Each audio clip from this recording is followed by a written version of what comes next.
ya bakongo.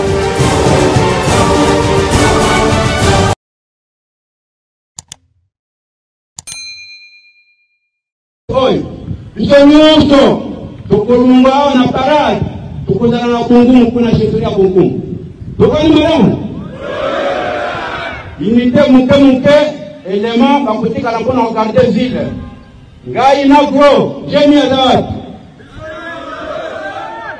Jemi, manduki na maboko. Oye bazangi manduki tokenya na magasin kopeti no manduki. Tokani? Tukogende biso jemi na ngai tokozali na bino na shiferi ya kungumu kuna. Tokani malamu? Pepe. Elongo na bino pepe na komanda na bino tokozali na shiferi ya kungumu. Tokani? Reste ya troupe bokamba ville. Tokani malamu?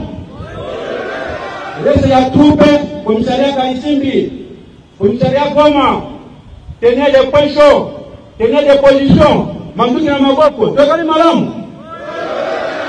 Kubanga te na tenga isabino mikolo miso kufana munduki na maboko.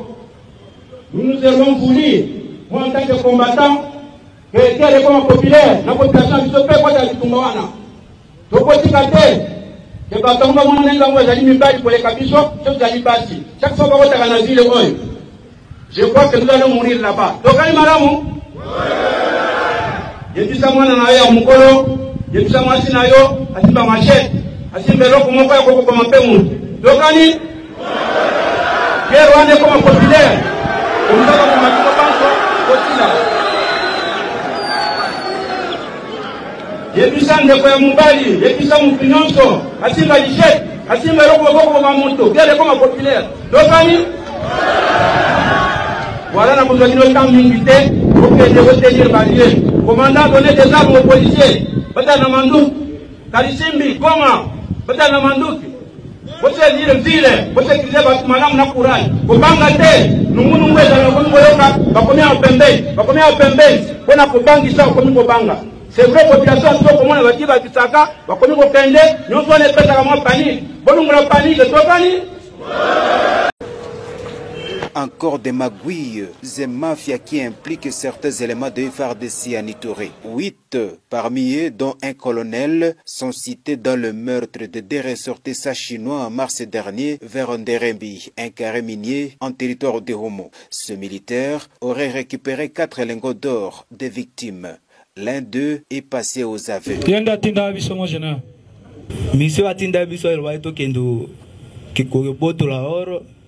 Na mwambongo tochelaki bango ambiskade na nzelande to botoli bango ba.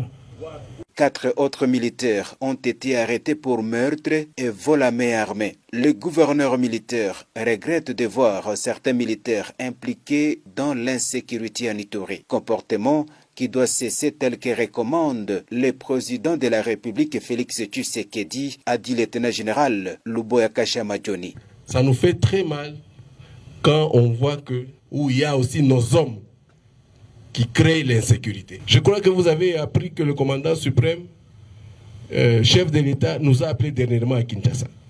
Il nous a appelés pour ça. Nous avons une armée très disciplinée. Nos militaires souffrent, ils se battent nuit et jour, qui méritent des félicitations de la population. Leur image est ternie par cela que vous voyez. Ce même mercredi, l'armée et la police ont présenté une trentaine d'autres criminels. Il s'agit de 6 rebelles ADF arrêtés sur la route nationale numéro 4, 2 miliciens Codeco qui opèrent dans la région de Ezekere et 21 civils impliqués dans les vols de bétail, meurtres et escroqueries en ville de Bunia et vers le littoral du lac Albert. La population salue la prouesse et le travail abattu par les services de sécurité et de défense pendant cette période de l'état de siège, notamment l'arrestation de plusieurs criminels déférés devant la justice pour répondre de leurs actes. Sur instruction du commandant suprême de forces armées de la République démocratique du Congo, le Premier ministre a tenu une réunion de crise qui a réuni, comme vous pouvez le voir à côté de moi, les responsables du gouvernement, de la défense, de l'intérieur, mais aussi les chefs de l'armée et de la police pour passer en revue la situation qui se passe depuis plusieurs jours maintenant dans la province du Nord Kivu. Et donc, il est établi suivant les éléments que nous avons reçus du terrain, en tout cas des soupçons se cristallisent sur un soutien qu'auraient reçu les M23 de la part du Rwanda. Et à ces propos, nous avons activé le mécanisme de suivi, et d'ailleurs, le chef de ces mécanismes se trouve présentement à Kigali pour attester ces faits. Ceci tend à se vérifier, d'autant plus que, il y a quelques jours, il y avait déjà des nouvelles qui circulaient, qui auraient des représailles. Vous avez suivi que nos forces avaient totalement déstabilisé les M23, qui, de manière répétée, agissent par des actions provocatrices. Nos forces avaient pris le dessus et qu'il y a eu des éclats d'obus qui seraient tombés de l'autre côté. Et en représailles, évidemment, nous attendions de nouvelles de ce genre-là et nous pensons que ce qui s'est produit à côté du M23 serait une réaction de la part de Rwanda. Et donc pour ça, nous serons fixés bientôt lorsque le rapport du mécanisme conjoint de suivi sera fait. Nous avons aussi passé en revue la question de la situation sécuritaire de manière générale parce que il vous souviendra que les opérations de forces armées de la République démocratique du Congo s'est déroulées plutôt du côté de Runyoni dans le Rutshuru, mais alors qu'il y a eu des attaques ce matin et hier, ils se sont tenus à quelques kilomètres de Goma. Nous pensons que les M23 ne disposent pas des matériels militaires, en tout cas pour ce que nous avons vécu ou ce que les militaires ont vécu sur le terrain et ce que les étreintes images ont montré. Nous ne pensons pas que les M23 disposent de cet arsenal militaire, d'où la cristallisation de nos soupçons. Mais ceci dit, nos forces armées ont été encore une fois de plus mobilisées, que ce soit sur le front de Runyoni ou sur le front des Tchanzu, pour être sûr que chaque centimètre de notre territoire national est protégé. Et d'ailleurs, il vous souviendra qu'il y a quelques mois, 12 mois, nous avons lancé la campagne Mendele Koyate. Je pense que c'est le moment de le relancer parce que nous devons tous, chacun nous lever pour qu'aucune tentative, d'aucune manière, d'aucun groupe ou de camp pays quelconque ne tente de prendre un seul centimètre de notre territoire. Parallèlement à cette question militaire, nous avons analysé la question au plan humanitaire parce que vous savez qu'il y a des populations qui ont été déplacées, des part et d'autres d'ailleurs, que ce soit du côté de Kibumba ou du côté de Rutshuru. Il y a un besoin d'un appui humanitaire. Le gouvernement s'y attelle, les états des lieux s'y font sur le terrain et donc des rapports qui seront faits, le gouvernement pourra agir dans les prochains jours pour apporter de l'appui à nos compatriotes.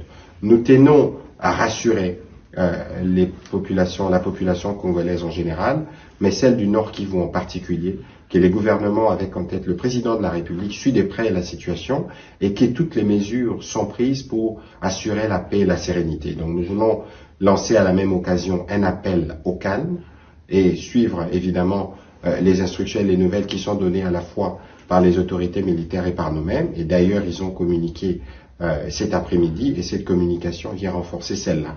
Le commandant suprême poursuivra lui-même des réunions tant au plan diplomatique que militaire pour prendre toutes les mesures qui s'imposent pour permettre le retour de la paix.